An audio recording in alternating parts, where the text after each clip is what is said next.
আসসালামু আলাইকুম সবাইকে আজকের পবিত্র মহিমান্বিত রাতের শুভেচ্ছা জানাচ্ছি। আজ পবিত্র শবে কদর।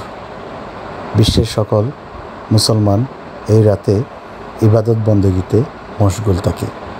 পবিত্র কোরআনেই ঘোষণা করা হয়েছে, আল্লাহ বলেছেন এই কদর রাতের ইবাদত হাজার হাজার রাতের ইবাদতের সমান। এই রাতে মহান আল্লাহ তাআলা তার ফেরেশতাদেরকে পৃথিবীর জমিনে ছড়িয়ে দেন এবং আল্লাহ তাআলা নিজেই বান্দাদের কথা শোনেন এবং তাদের সুখ দুঃখ চাওয়া পাওয়া পূরণ করেন। আল্লাহ এই মহিমান্বিত রাতের উসিলায় বিশ্বের সকল মুসলমান নরনারী থেকে শুরু করে সকল মানব জাতির জিন্দেগির সকল গুনাহ ক্ষমা করে দিক, সবাইকে পরিবার পরিজন নিয়ে শান্তিতে বসবাস করার তৌফিক দান করুক। সেই সাথে বিশ্বের বুকে যে সকল মুসলিম ভাই বোনেরা নির্যাতনের শিকার হচ্ছে, অত্যাচারের শিকার হচ্ছে, আল্লাহ তাদেরকে রক্ষা করুক। বিশেষ করে দখলদার ইসরায়েলি কর্তৃক ফিলিস্তিনের নিরীহ মুসলমানদের উপর যে জুলুম এবং যুদ্ধ চলতেছে, সেটা আল্লাহ তাআলা খুব তাড়াতাড়ি খুব শীঘ্রই বন্ধ করে দিক, এই প্রার্থনা দোয়া করি।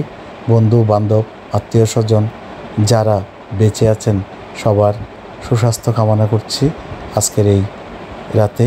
সে সাথে যারা কবরবাসী হয়েছেন তাদের আত্মার মাগফিরাত কামনা সহ আল্লাহ যেন তাদের এই পবিত্র রাতের উসিলায়, পবিত্র রমজান শরীফের উসিলায় জান্নাতের মেহমান বানায়, আল্লাহর কাছে এই দোয়া। তো আমাদের বিশেষ করে বহদ্দারপাড়ায় এই রাতে কেউ ঘুমায় না। মসজিদে তারাবির পরে দেখা যায় ইবাদত বন্দেগীতে মশগুল থাকে সবাই। একদম রাতে তাহাজ্জুদ শেষ করে সবাই সেহরি খাওয়ার জন্য ঘরে আসেন। আবার সেহরি খেয়ে আজান দেওয়ার সাথে সাথেই মসজিদে গিয়ে ফজরের নামাজ আদায় করেন এবং আবারও ইবাদত বন্দেগীতে মশগুল থাকেন। সে সাথে আমাদের এই দক্ষিণ এশিয়ায় আমরা পীর আউলিয়া বুজুর্গদের মাধ্যমে যে ইসলাম ধর্মের প্রচার প্রসার হয়েছে, সবাই এই সকল পীর আউলিয়ার দরবারে গিয়ে কবর জিয়ারত করেন। সেই সাথে সবাই আল্লাহর কাছে তাদের অতীতের সকল গুনার জন্য ক্ষমা চেয়ে নেন এবং অনাগত দিনগুলো যাতে সুখে শান্তিতে কাটে সেজন্য আল্লাহর দরবারে ফরিয়াদ জানান।